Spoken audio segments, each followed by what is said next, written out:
Sementara itu, saudara, sehari pemberlakuan penerapan pembatasan kegiatan masyarakat ke level 4, pengendara mobil yang ingin masuk ke kota Loksmawe cekcok dengan petugas karena tidak diizinkan masuk tidak memiliki surat vaksin pada Senin petang. Pengendara mobil melawan untuk masuk ke dalam kota Loksmawe, dihalau oleh petugas di pos penyekatan PPKM level 4 di pintu masuk kota Loksmawe, Aceh. Petugas dan pengendara mobil tersebut beradu argumen hingga cekcok akibat tidak diizinkan masuk karena tak memiliki kartu vaksinasi.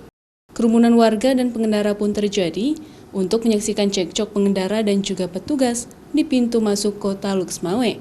Bahkan sebagian warga yang berkerumun tak juga memakai masker.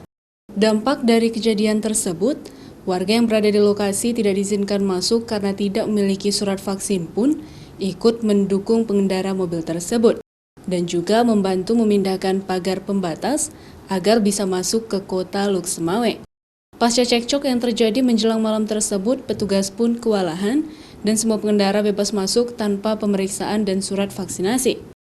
Pemberlakuan PPKM level 4 akibat menekan angka kasus COVID-19 di kota Loksmawe tersebut juga menyebabkan terjadinya kemacetan panjang dikarenakan jalan yang sempit. Zikri Maulana, Kompas TV, Loksmawe.